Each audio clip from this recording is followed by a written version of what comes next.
Welcome back. There is a live look outside from the Oregon coast. That's our Inn at Spanish Head Resort Hotel camera in Lincoln City. Thanks for watching Afternoon Live. She is one of our favorite guests, bringing us great advice for our pets. She is also an author who wants our kids to read this summer.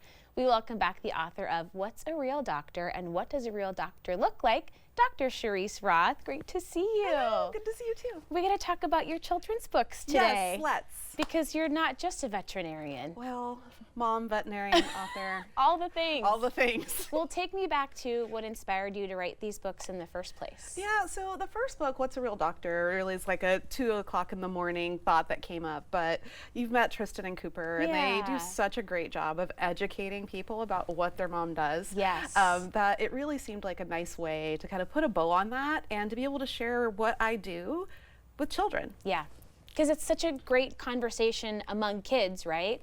My dad is a doctor, my mom is a veterinarian. That's a doctor. Right, yeah, exactly. And really just being able to help them compare and contrast. Yeah. We really do a lot of the same things. Human doctors get to do it on one species, and I have to know all the rest. Yes. So, but really, it was a really fun project to work on. So fun. And I mean, you talk about my dad doctor had to study really hard in school, and they're like, yep, so did my mom veterinarian. They did all the same things, just for different patients. Yeah, absolutely, a different patient.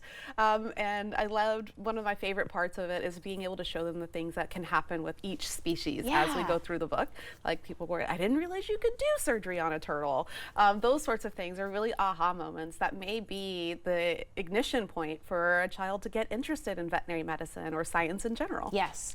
Were you always thinking that you would be a vet when you were a kid? Oh gosh, no. Okay. I actually didn't meet my first veterinarian until my 3rd year of college. Oh, wow. Was not part of our culture, was not part of how I grew up. Right. And even after that, I was very hardcore science, so biochemistry, and kind of happened into veterinary medicine.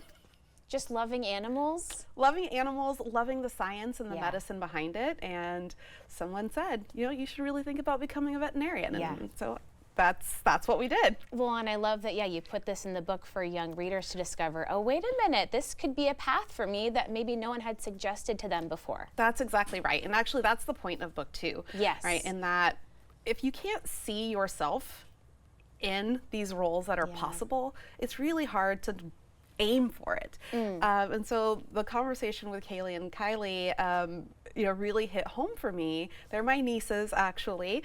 So I have my sons in the first book and my nieces in the second. Wonderful. Because it really is important to have someone that you can tether that experience to or tether that dream to know that it's possible at all. Because one of your nieces asks, Mom, do I look like a real doctor? That's right. What does a doctor look like? And you can understand through a child's eyes, valid question. Yeah, like if you've never seen a doctor that looks like you, how do you know that you can become one? Yeah. So yeah, that was a really fun project to also work on, and the girls got a kick out of seeing themselves in the books. So special. And really just giving them that permission to dream bigger and finding new experiences. That's how I got a lot of my experiences growing up, were actually in books. We didn't have a lot of money, we didn't travel a lot, and so I escaped into reading. I learned about the things that were possible by reading. Yeah. And so many families can relate to that. I'm sure you've heard from lots of parents since you've been able to share the books that, oh my gosh, my kids are taking an interest, or this book led them to something else that they love too. Yes, exactly. And especially if it's animals, like absolutely, it's going to be a little bit partial, but really anything. Yeah. It can be wildlife, it can be forestry, any of those sorts of things that just help them to dream a little bit bigger. You have a fun panel coming up. You're taking a trip soon. Tell me about it. Yes, I'm going to Minnesota for the Mall of America. It's building a culture of reading in your classrooms. Oh. And so the aim is exactly like what the point of these books are. One, to be there as a mom, a veterinarian, and an author to say, this is actually possible. They let me publish books. Anybody can publish a book. But then also just really driving home that when it's during the summer, it's easy to kind of, have a video game. Don't forget about the book aspect of it too.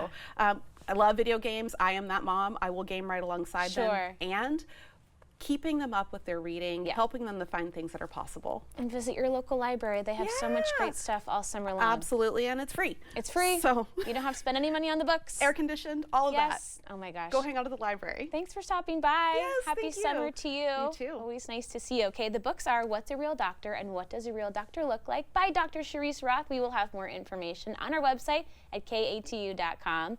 We'll be right back with more Afternoon Live right after this.